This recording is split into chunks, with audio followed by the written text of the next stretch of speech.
Why is an energy auditor conducting this webinar on virus?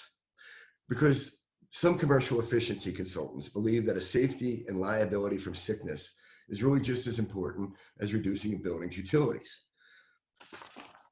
Today's commercial efficiency auditors solve problems. They solve problems within facilities that use advanced equipment and strategy. When people get sick or hurt or die from the safety levels at a facility, that's a problem. My company has eliminated harmful bacteria and virus from big commercial laundry space, walk-in refrigeration, retirement communities, and the air.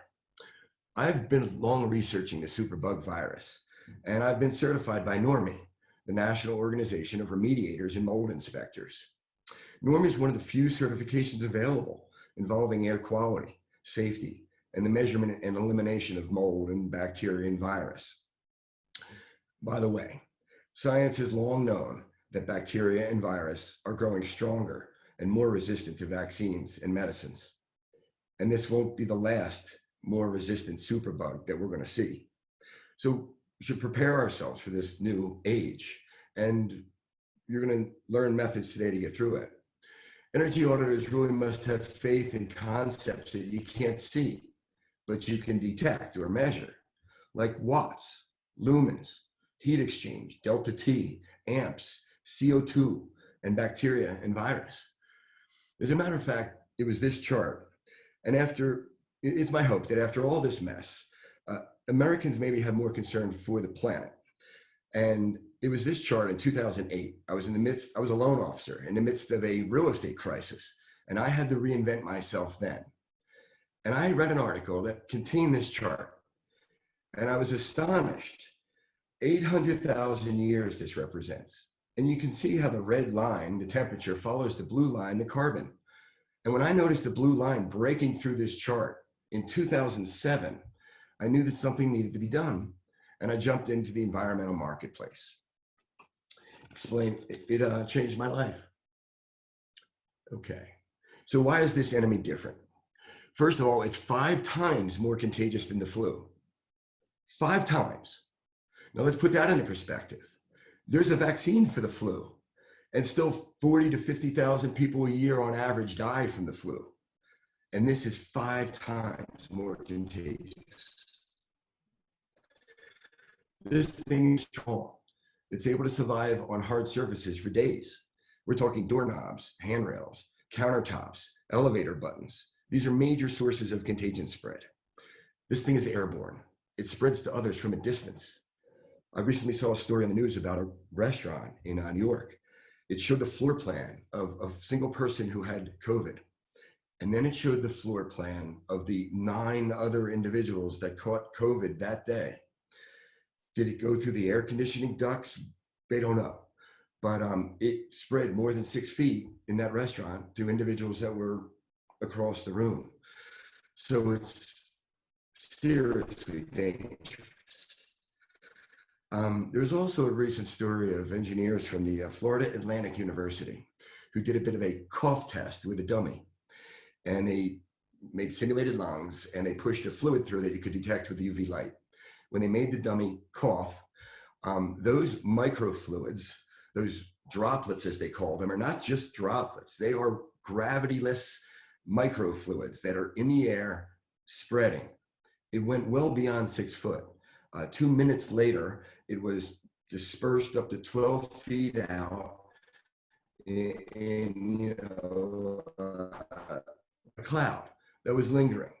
Because these particles have no gravity, they don't land. This thing is able to host in asymptomatic humans. It's tricky. There are numerous examples of healthy people spreading this sickness to others. It understands how to be tricky. There's also currently no vaccine. Now they're working on vaccines. The news is filled with stories about 19 potential vaccines coming to market. Well, they're going to figure one of them out, hopefully. The scientists do believe they can cure this one with a vaccine by January, maybe by February, maybe by March. But there's something I need to remind you. They came up with a vaccine for many viruses, but they haven't come up with a vaccine for HIV, malaria, syphilis, or rabies, common problems. And there's been years that they haven't come up with a vaccine for those. So let's be hopeful that they can for this.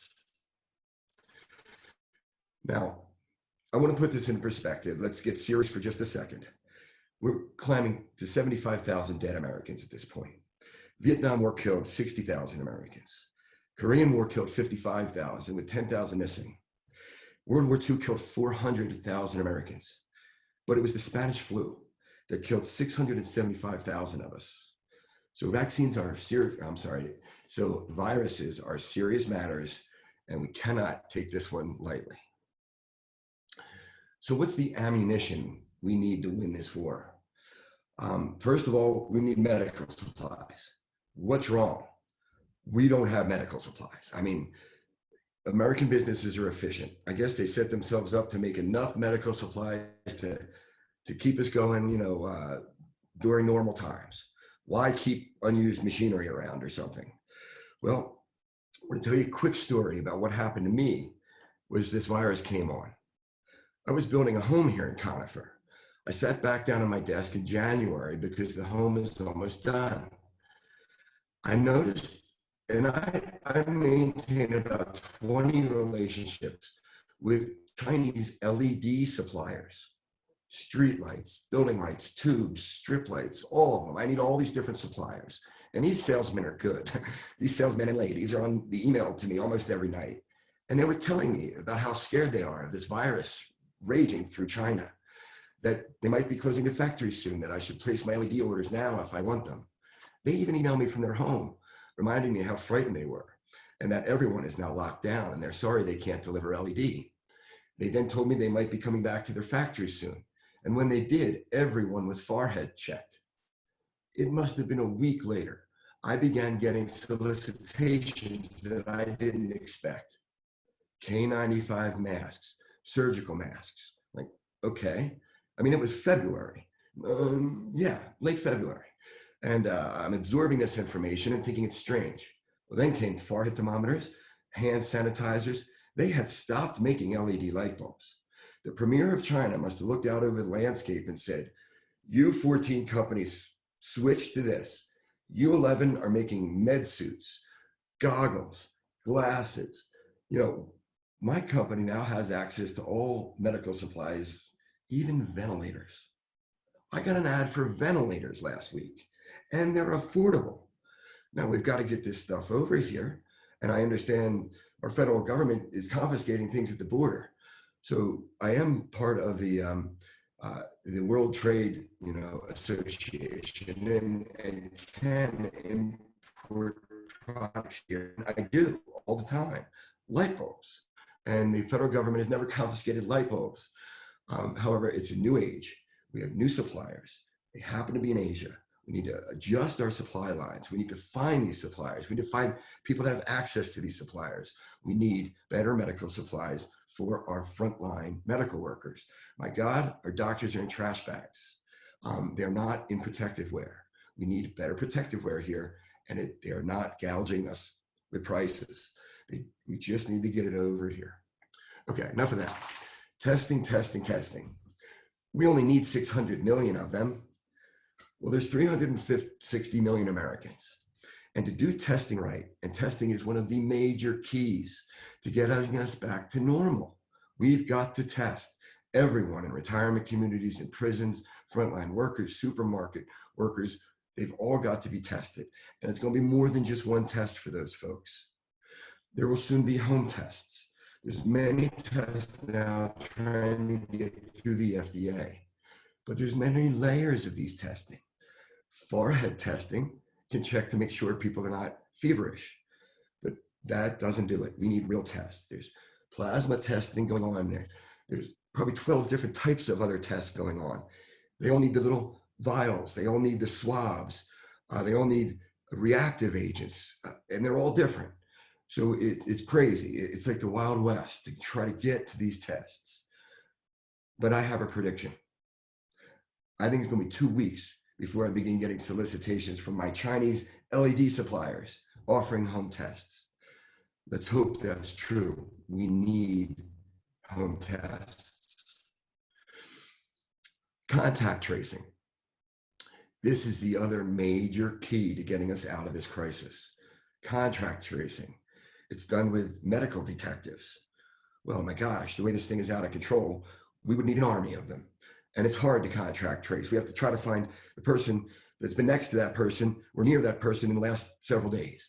And if we're not shut in anymore, that's going to get even more complicated. So I'll tell you about a story. I love stories, by the way, because they just tell everything. In Israel, as of 2 weeks ago, you could have gotten a text on your cell phone that said, oh, you've been within 6 feet of a COVID-19 victim. Your serial number is blank. It came from a phone number you don't recognize. Please report to quarantine immediately. Please call your doctor with this serial number for testing immediately. Now, that's a major invasion of privacy that I don't know that we will ever get to here in America. We have to think about what we can do to defeat this enemy, no matter what it takes. So that's one. Medicine. There is none yet. Please be patient for approvals. Don't drink disinfectant. We could focus on our immunity more than anything else. Our immunity is actually one of the best medicines against this virus. Could restaurants begin serving high immunity meals? We can all find better ways to improve our immunity if we look into that. Vaccine. Right around the corner, we're years away. The vaccine is obviously the key to getting back to normal. These pages are all very necessary to get back to normal. The vaccine will be the end of it. The vaccine may be invented by March or February or January. It might be approved by the FDA. But as an example, the mumps was a terrible crisis, and they invented a vaccine for that. It took 4 years to get it into the public, to get it distributed to all Americans. The mumps, that was the fastest to the market, 4 years. So that's why they're using the word new normal. All right, so let's just quickly review this current battle strategy, and we're going to put a twist on some of these things because we've all heard them a million times. This is all we're being offered. We've got to socially distance. Let's drill into that a little bit. It's 2 meters, 6 feet. Practice this one personally. Give this one some real thought when you're out and about. Can you avoid another person's breath cloud? Yeah, that's a word now. Breath cloud is a word. You don't want to trail behind people. You want to spot people without their face masks on and avoid them. Somehow you need to minimize congestion. You need to avoid congestion. My gosh, maybe we should expand store hours rather than reducing them. There might be some low immune people that would be thrilled to shop at 2 in the morning. If the government wants to release the National Guard, okay, send them to Home Depot on the weekends. My God, congestion is happening, and that's not smart. Let's talk a little bit about wash your hands. Wash your hands, wash your hands. That's all you hear. Nobody's really talking about ideas as to how to keep those hands clean. In other words, maybe add a little scrub pad, to your daily routine by the sink. You don't have to wash them for 40 seconds if you've got something that you're scrubbing with. Hang a note on the front door or the front door of your business. There could not be a more important time to wash your hands than the moment you walk in the door. I mean, walk to your sink like a surgeon.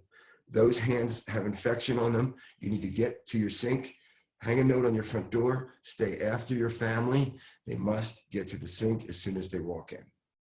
Let's talk gloves. There's different opinion about whether gloves are safer for you or not, because people are not washing gloves. They're not using hand sanitizer on gloves. However, there's another side of that story. And if you change your gloves frequently, you can wash them or sanitize them, but most people don't. The secret to gloves is if you put one on and touch your face, which is impossible not to do, notice that, ew, why am I touching my face with a glove? But you notice immediately, you just touched your face, you got a glove on, the glove could be dirty, you don't want to do that again. You will stop touching your face if you're wearing gloves. Change them often, do what you have to do to keep them clean. Don't touch your face. This contagion is being transferred hand to face, hand to face, hand to face. This is the way it's getting into your body from your hands. We've got to find ways, strategies to stop touching our face. And you may have heard that before, but nobody drills into it. So what strategies could you use? I mean, the gloves, the mask. You can't touch your face with a mask on, but people are adjusting the mask all the time and touching their face. What if you played little games in your family? Honey, you just touched your face again. I love you, but you're gonna kill yourself. I want you to tell me every time you see me touching my face. Not easy. How about $3 in quarters in front of everyone's seat at the table at dinner? You take a quarter away every time someone touches their face. If they don't touch your face, they get to keep the money after dinner. Find a way to send that message constantly to your friends and family and employees. Wear a mask. Look, this one's important. It's not for you, it's for them. And we have to keep sending that message consistently. That makes people who don't wear a mask pretty darn inconsiderate, rude, the way people should avoid them. I mean, how selfish can you be if you're out and about without a mask? At this point, and everybody's sending that message. It's not for you, it's for them. They could be vulnerable. You could be killing somebody. Jerk, put a mask on. Find one that you're comfortable with. There's many different styles of these, and now they're finally beginning to come available. There's kids masks, and there's cloth masks, and masks you can wash. And by the way, if you're a medical worker, masks can be sanitized. We're going to talk about sanitation in a little bit. If you're forced to wear the same mask over and over, you should not. But if you're forced to, we're going to teach you how to sanitize a mask. So to put this thing into perspective, the best way to put this into perspective is look at what other nations are doing and how fast did they get out of it, right? I mean, think it through. China had a mess on their hands. They have a lot of people dying like we do. They were the first, so they were just freaking out, and they were trying to figure this thing out. They were 6 weeks in quarantine, and they're back. It started in December. They're back with all kinds of safety protocols, but they're back in action. So let's take a look at these pictures. This is what other countries did to control this thing. The top picture is something I've never seen here in the States. It's a gurney with a special device on it to keep that contagion, try to keep it locked in. The second picture is something I've never seen here in the States. That man is either vaporizing or fogging with a bleach solution or a quat or a diluted hydrogen peroxide. You're familiar with H2O2, hydrogen peroxide, you put it on a cut, it'll bubble up. That's how effective it is on bacteria. That next picture, that's Wuhan, China, in the background. And they are about 100 trucks digging a foundation for a hospital with 10,000 beds in it that China built in a week because they didn't recommend quarantining at home. When you were sick, they took you to another facility to quarantine you. Obviously, you're going to get your family sick. It's a shame, but that's the effective way to quarantine people. But it's not a friendly way to do it. This next picture is the Chinese had to go through forehead temperature checking everywhere. When they went into a public building, when they went to work, when they traveled on a bus, there was roadblocks. They were checking everyone's temperature. And this man is just a temperature checker. Look at the body armor he has on. Our medical professionals need to be in those med suits. They're not expensive. Okay, the bottom picture is one that I even hesitated to put in. But when they found that you had a hot temperature, they took you. No goodbyes, they took you. They took you to a quarantine center. It's for your own good. It's for your family's own good. They just took you. Those are methods that we never do here in the States, unfortunately. So I don't know how long we're going to have to live in a new normal until a vaccine comes along. But if we don't get contract tracing figured out and testing figured out, it's going to be a weird couple of years. Now, other countries are also teaching their citizens an awful lot about immunity. It's important, this one can prevent you from getting terribly sick from this virus. For some reason, immunity really matters with this one. Modern antibiotics won't work. Many of us don't know that 80% of the penicillins made in this country go towards our industrial farms to make nice big fat cows, sheep, and chickens, and everything else. So those antibiotics are coming into our bodies in little tiny doses, and that whole process has made antibiotics almost worthless to fight these new viruses, unfortunately. It's what we're all living with. And they're also talking about other things called advanced molecular sanitation in other countries. And this is my passion and where I come in. I've been talking about advanced molecular sanitation to my clients for years. And it's not that expensive. And my building operators generally yawn and find something else to spend their money on. Nobody's spending their money on advanced molecular sanitation. But this one can save your life. So it's important that you understand it. These methods are used in Europe. They're used in the hospitals in Asia, and they are not being used in America, in our hospitals. The lawyers don't like some of these methods, but we're going to understand them before we get off the webinar here. And I'll try to be brief. First of all, negative ionization. You've probably heard of this one. It's really pretty amazing, but you can't see it, you can't detect it, you can't smell it, so people don't exactly believe it. But it's the reversal of minute ionic charge in the surrounding area. Now, have you ever cracked the blind, in the window blind, and you see that ray of sun coming in, right? That ray of sun is filled with these things, these dusts, these particles. And you look in that ray of sunlight, it's like, is that really everywhere? And am I breathing that in all the time? Yeah, you are. They're called allergens. And they're made up of skin cells and dust mites, which eat skin cells, and dust mite fecal matter, and dust mite parts and dander.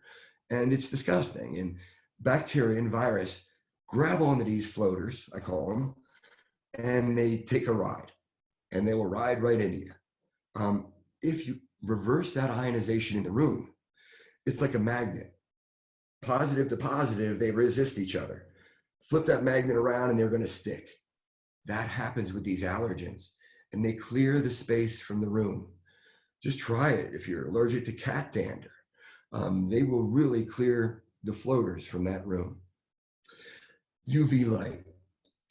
UV light is important now. We all understand new age. It's the basis for the other advanced air purifications. But there's a problem with just basic UV light. The virus has to be near it to be affected by it or killed by it. So hospitals actually have a Roomba type device that's running around with UV lights sticking out of it because they're trying to get that thing near potential virus. Well, there's a better way. Let's talk a little bit more about UV light. The spectrum over 285 nanometers will kill bacteria and virus. At 405 nanometers, it's supposed to be more friendly to the human eyes. UV light is perfect for under the cabinets because your food is there, your bacteria is right there, and it's not in your eyes. They use it in the back of house for hotels and commercial kitchens, but UV light I don't think is the best method for killing bacteria and virus in the airspace. So at this time, I want to slow down and read that disclosure at the bottom so I don't get arrested. The FTC has made it very clear that at this time, no person, no company can make any claim of any kind about killing COVID-19. COVID, by the way, has been around for many years. The cats and horses get vaccinated for it. The only reason this is COVID-19 is because it was found in 2019 and invented or determined in 2019. That's why they call it that. So these methods we're describing have been very effective at killing virus. bird flu, Asian flu, HIV, Ebola. But because the studies haven't been done yet, you are not allowed to claim in this country that these methods are effective, and I won't. So I have to be careful about that. But knowing what I know about how effective it is on all the other viruses, even including SARS, and this virus is very close and similar to SARS, this equipment becomes rather important. So what they're doing is they're using UV light in this black air purifier here. They're using it in this honeycomb. And this honeycomb is in that black air purifier. And they can put it in ductwork. And they can put it in an ambulance. And they can put it in a bus. They can put it anywhere. But it's in that black box. And what this has in it is a UV light. But it's surrounded by this weird honeycomb. That honeycomb is titanium metal alloys.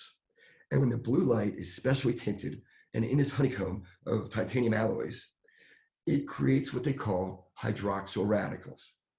What you just saw was a PCO cell, photocatalytic oxidation. And I know these are all big words, but it doesn't matter. The black box puts out molecules. And some of the molecules are in this family of hydroxyl radicals. One of those hydroxyl radicals is H2O2. You're familiar with that now. It's hydrogen peroxide, but it's on the molecular level. So we're not squirting things into the air. That's crazy. We cannot squirt our way out of this. We can't squirt constantly, but you can create on the molecular level H2O2, a hydroxyl radical. Now, another hydroxyl radical is called ozone. Ozone's got a bit of a bad reputation. It's a lower level earth pollutant, but it's also nature's miracle, in my opinion. It's the most effective hydroxyl radical. But the EPA feels that at high levels, for long periods of time, ozone is not good. It's not good for respiratory. So they don't want ozone being used in occupied spaces. Well, that's okay. That box to the right there is an ozone blaster. You use it when people aren't around, when your restaurant is closed for the night, after the movie theater closes. How about on a cruise ship? My God, we need ozone when people are not around. We need to be sanitizing before they arrive to an event, after they arrive to an event, and it can be used in many different forms. You may notice this funny thing hanging around my neck.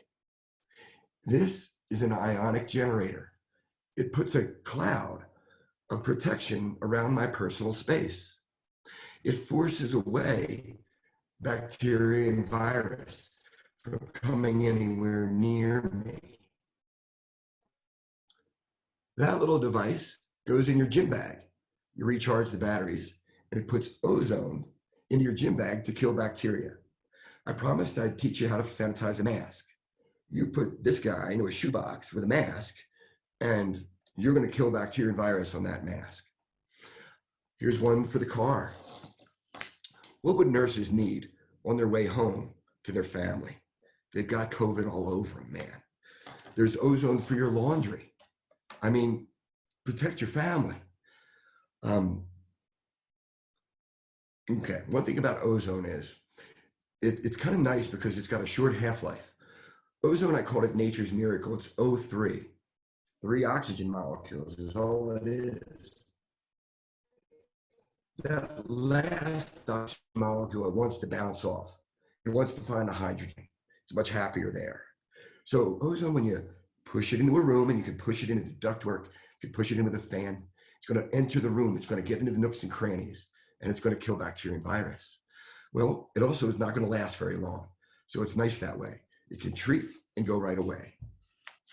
Okay, I know I hit you guys with a lot. So the next topic is rebuilding your business in the age of Corona. First of all, businesses are forced to close. That's different than has ever happened before. Our citizens are required to stay home. That's never happened before. This is a forced halt to our economy in an otherwise very strong environment. So this is a very strange recession we're about to get into. I mean, trillions of dollars. I think we're up to $3 to $4 trillion are going to be added to the American money supply. And to put that into perspective, President Bush and Obama, both between the two of them, injected only $800 billion to pull us out of that '08 recession. So when people ask me, is there going to be pent up demand? Yeah, there is. There's a lot of money out there and it should trickle down, but things are going to be different. And I don't want anybody to get overconfident because customers are changing their sources now. They're getting used to getting things done another way. They're changing their habits, their shopping behaviors.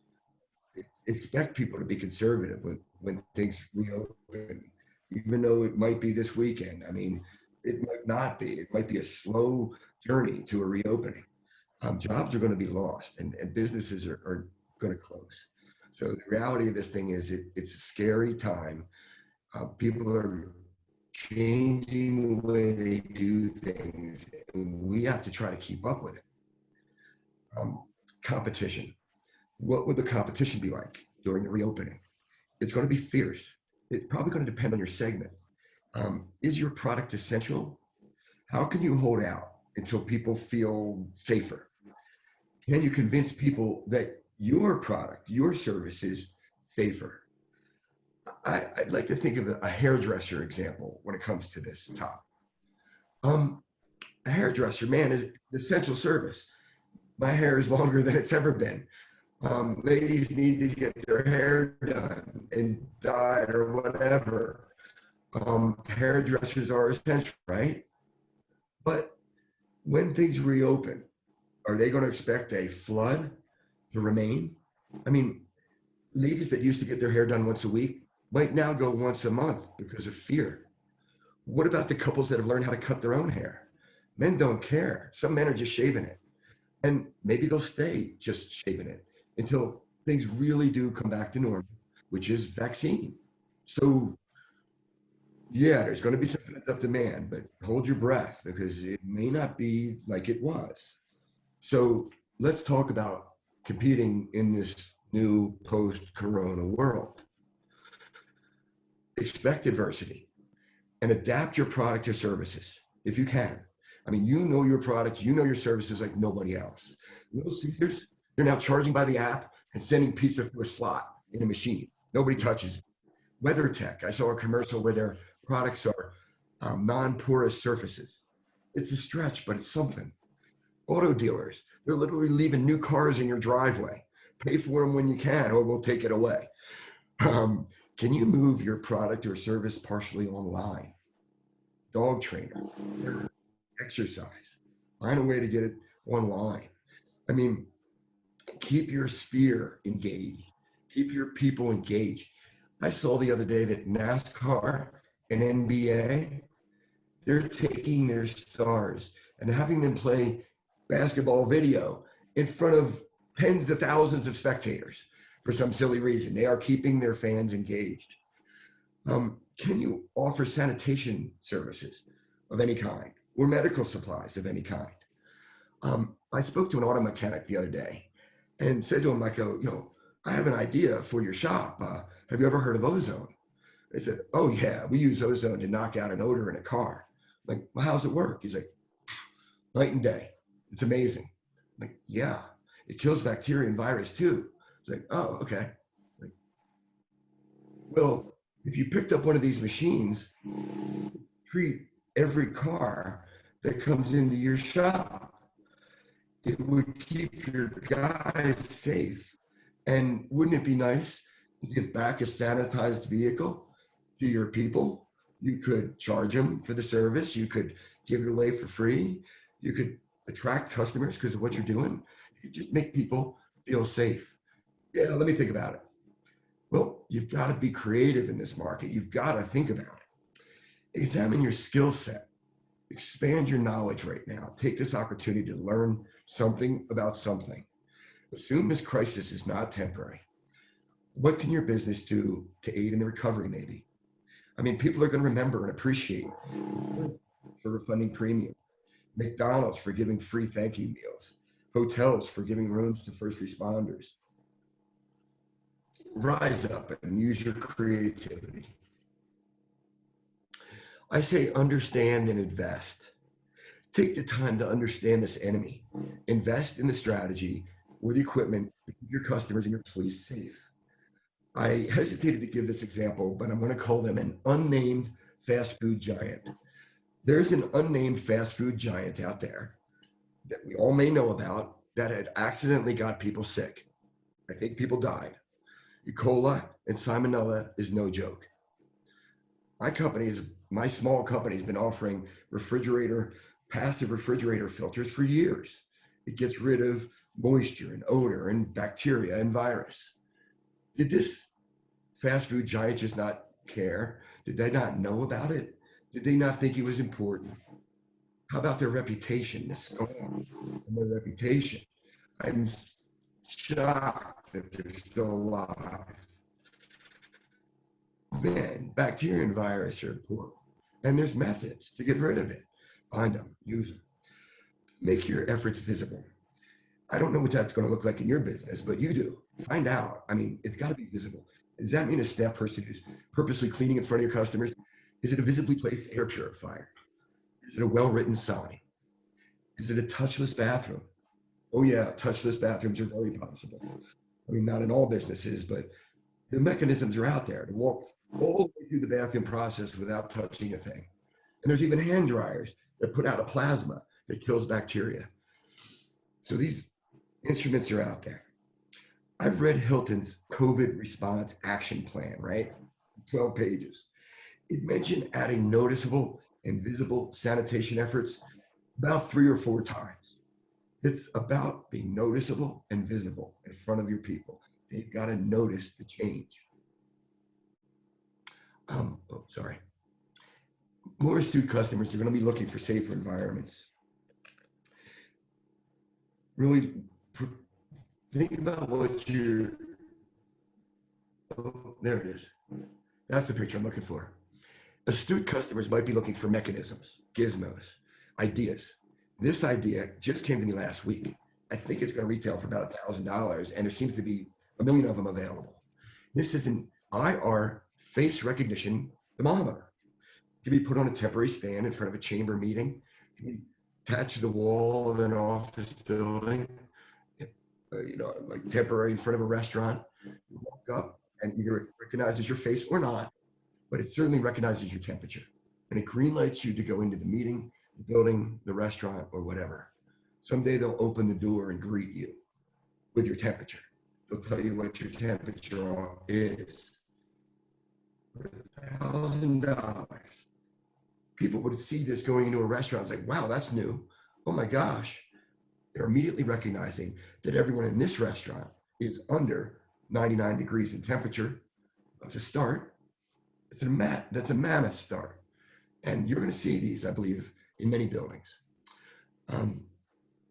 Okay. Successful businesses change. You've got to really let people know what you've done. You've got to communicate what you're doing and show it to them. Okay. So how do I formulate a safety strategy? Hey, Scott. We have about 5 minutes.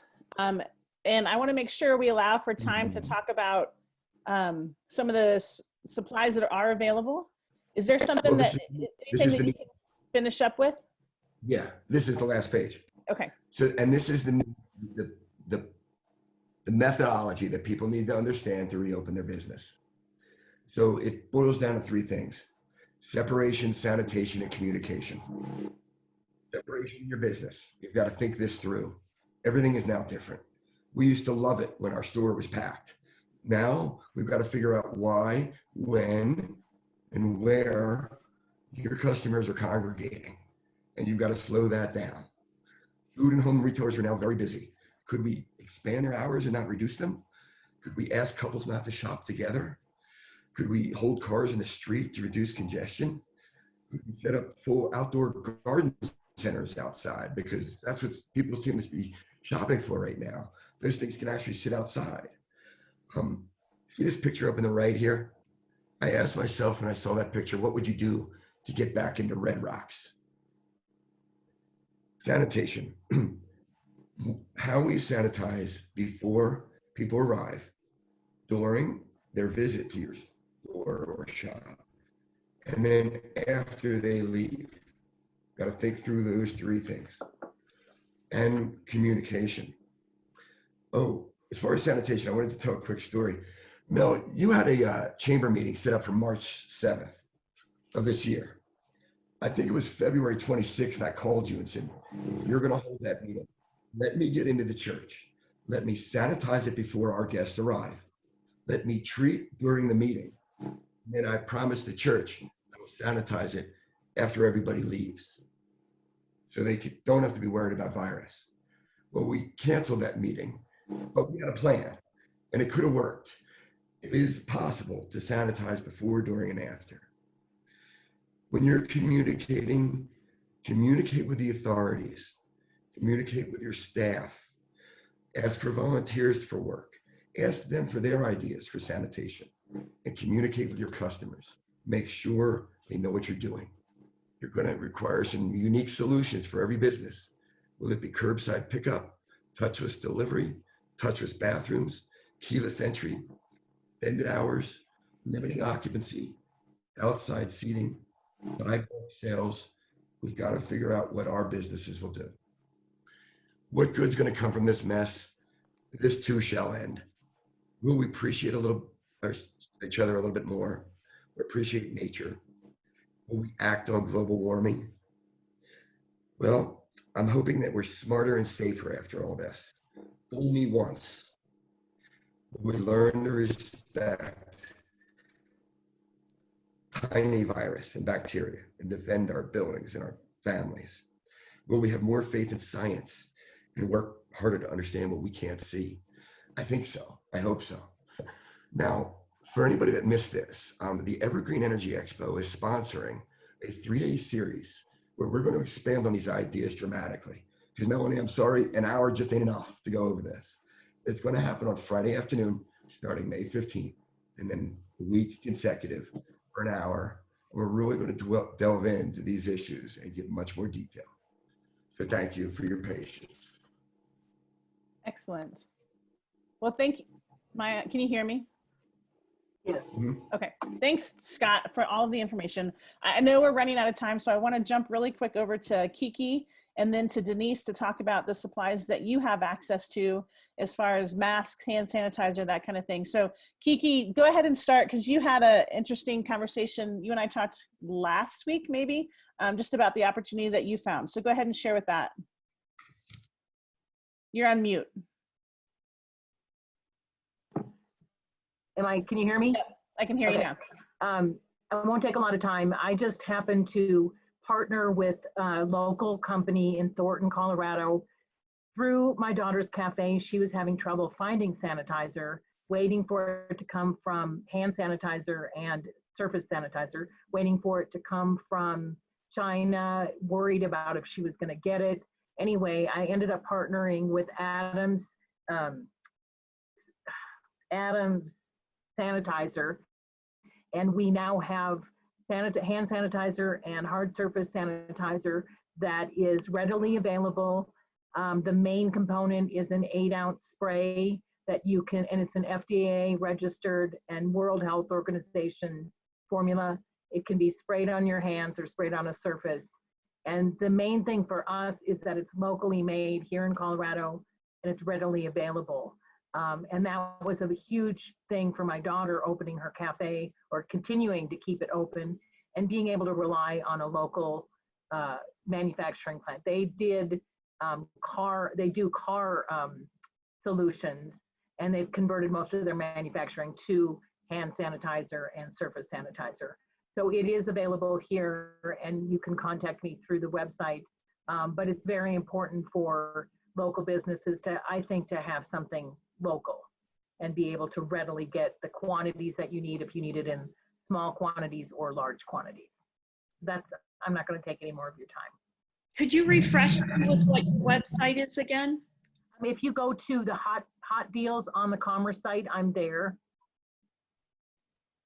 And you can contact me. She's listed under, if you are searching on our website, go to businesses and search Kiki, K-I-K-I, and her information will come up. Okay, thank you. Thank you. And I think, Scott talked about all the different there's not one specific answer that's going to cover it all. And a lot of it is making sure as a business, you have things for your customers and keeping your employees safe. And it's that what people are seeing. So having sanitizer at the door, at the counter, for people to take advantage of that, encouraging them to wear masks, even the ozone or the air purifiers that Scott talked about, those are excellent ideas.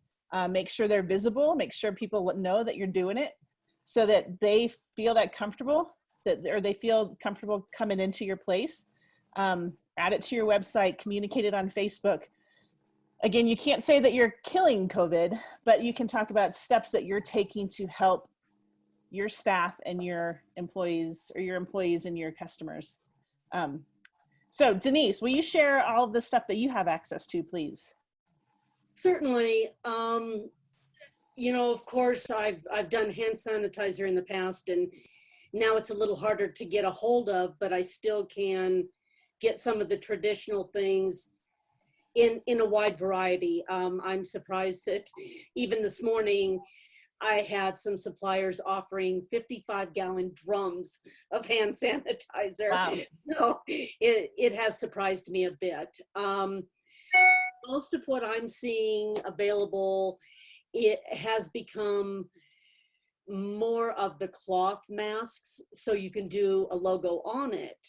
And that's an option that'll get you into the smaller quantities, like 50 to 100 pieces, and can have more of a guaranteed turnaround, somewhere between 10 and 15 working days. The disposable masks, absolutely, I can still get those. The KN95s, I have just received more notices that we're getting some in the US. And one thing that I do like is a little bit smaller quantities. The order I'm doing for one client,